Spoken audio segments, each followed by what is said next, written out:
Hey guys, Megan here with Barn Besties. I am on location in sunny California.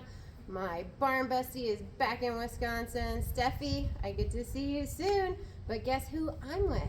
Jonelle Ramsay Equine Select, and she's going to tell us her story. So, Jonelle, tell me about yourself. Like, how did you get into horses?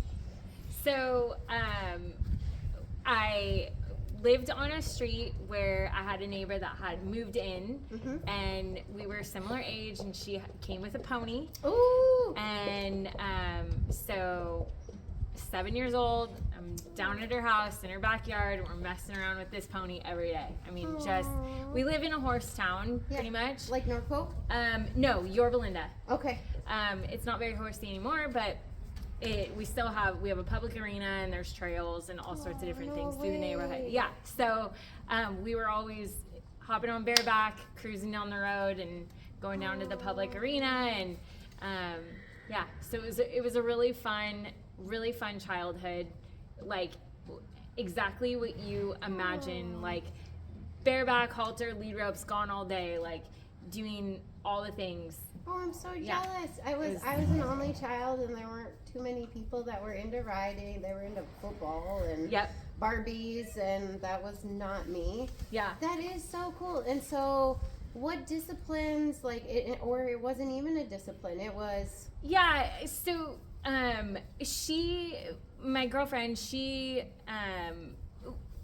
after kind of the initial us having the pony and everything like that, she started getting into the kind of the quarter horse circuit and doing hunt seat and that sort of thing. So I followed suit for the most part, and did a little bit of that, but I always wanted to jump. That was my thing. So as a kid, every Christmas asking for a horse, doing the whole thing. And Christmases were tough. I'm sure my parents hated Christmases because I did not get that horse. So there I am, tears. Oh. Not till I was 11 or 12. Okay. And so we, as every parent does, when they don't exactly know what to do, they get you an off the track thoroughbred. So. No. Did you live? I did. I lived. So we got the horse. Brought her home, and she actually, we didn't get her right from the track. We bought her actually here in Temecula. Oh. And brought her to kind of the trainer I was riding with at the time, who was not a jumping trainer per se. And that horse was just too much for that program. So she introduced me. You bought her. Yeah. Well, it was one of those things, no trainer influence. My parents and I went out and bought a horse. Do you recommend this today? No.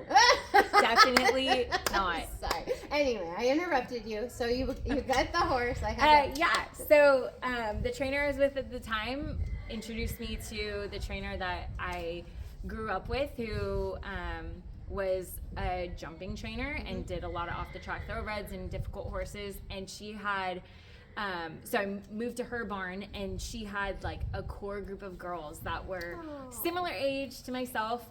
And funny enough, like all of us girls are pretty much still doing horse stuff. We still stay in touch. Oh, I love this. So it was really fun. We were kind of that like barn that was like off the beaten path. Like we had off the track thoroughbreds. We didn't have the fancy stuff, but we went to the shows, and we had a really good time. We had a really good group of girls, and it was a really awesome, like high school age, to be around all those girls and have that to kind of fall back on, I love this. Yeah, it was really fun. You were a barn rat, right? Totally. Never left. I mean, just hours and hours, all the weekends, just at the barn. Yep. So taking care of the horses. Yeah. And so on that note, then you went into...